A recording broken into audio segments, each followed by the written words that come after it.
मेरे Bachelorette party के दिन मैं बहुत खुश थी।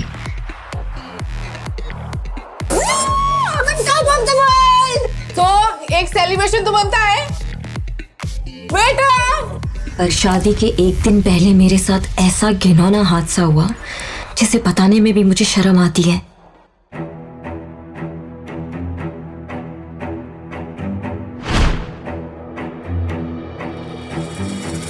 किसी ने मेरी ड्रिंक में नशीली दवाई डाल दी और बेहोश करके होटल रूम में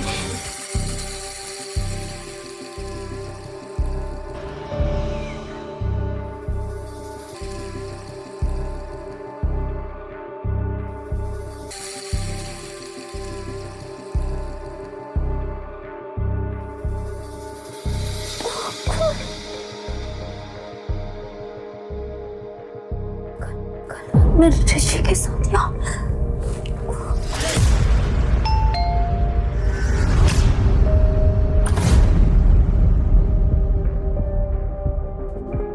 ऋषि तुम बाहर कब गए? नव्या, तुमने क्या आदत बना रखी है? अच्छा, तुम्हारी बैचलर पार्टी खत्म हो गई होगी। ऋषि, डोंट यू डेयर, अपनी जुबान से मेरा नाम भी मत लेना। ये बिस्तर, ये कपड़े, ये टाई और दारू के नशे में तुम्हारी सारी असलियत सामने आ गई। 2 दिन में हमारी शादी है और तुम कल रात को किसी और के साथ। नहीं, अब तुम्हारे साथ शादी करने का कोई मतलब नहीं।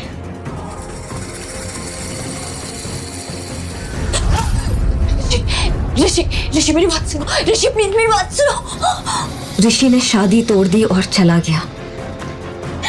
कैसा लगा शादी का तोहफा?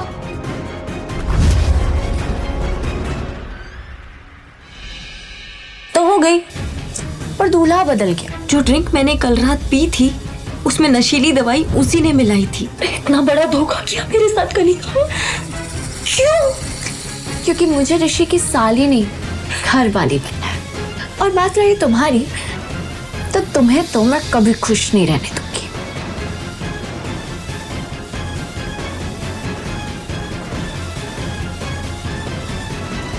शर्म, मुझे शर्म आती है तुझे अपनी बेटी कहते हुए। पापा, ये सब कुछ कनिका ने किया है। कनिका ने मुझे फंसाया, मैंने कुछ। अभी के अभी निकल जाओ इस घर से। सेना परिवार से तुम्हारा अब कोई रिश्ता नहीं। कनिका ने अपना काम कर दिया था और पापा ने मेरी एक नहीं सुनी। पर मेरी सौतेली माँ ने मार मार कर मुझे घर से निकाल दिया। इस शहर में मेरे लिए कुछ नहीं बचा था और मैं अपनी मौसी के घर बैंगलोर चली गई। 9 महीने बाद मैंने एक बेटे को जन्म दिया। पर मेरी मुश्किलें यहां खत्म नहीं होने वाली थी। मेरे बेटे के पैदा होते ही उस पे हमला हुआ।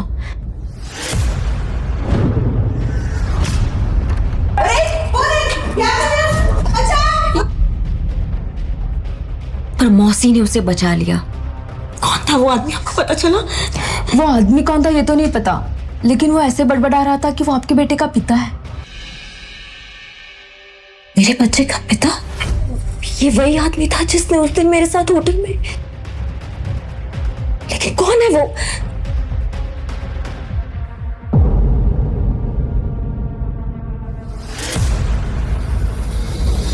धीरे धीरे समय बीतता गया और मेरा बेटा आरफ मेरी जान बन गया। मैंने उसे ही अपनी दुनिया मानकर फिर से एक नई शुरुआत की। मैं अपने अतीत को भुला चुकी थी और आरफ पर इसका साया भी पड़ने देना नहीं चाहती थी। मैंने एक एंटरटेनमेंट कंपनी में जॉब शुरू कर दी। तभी एक दिन मम्मा!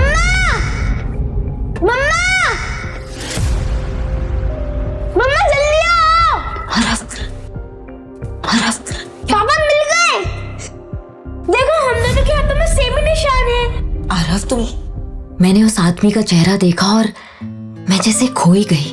उसकी आंखों को देखकर ऐसा लग रहा था कि जैसे उसका और मेरा कोई पुराना रिश्ता था।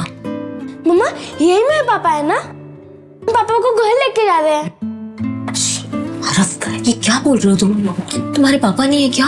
हमारे मैनेजर वहां आए और डांटते हुए बोले, आरफ को बाहर लेके जाओ, हमारी कंपनी के सीईओ अविनाश आहूजा। आरफ, प्लीज, वो तुम्हारे पापा नहीं है। Hello. Navya, come to my cabin right now. Yes sir, yes sir. God, Aaraf तुम मेरे केबिन में बैठो, मैं आती हूँ। वो तुम्हारा बेटा था? क्या तुमने बोला था उसको ये सब करने के लिए?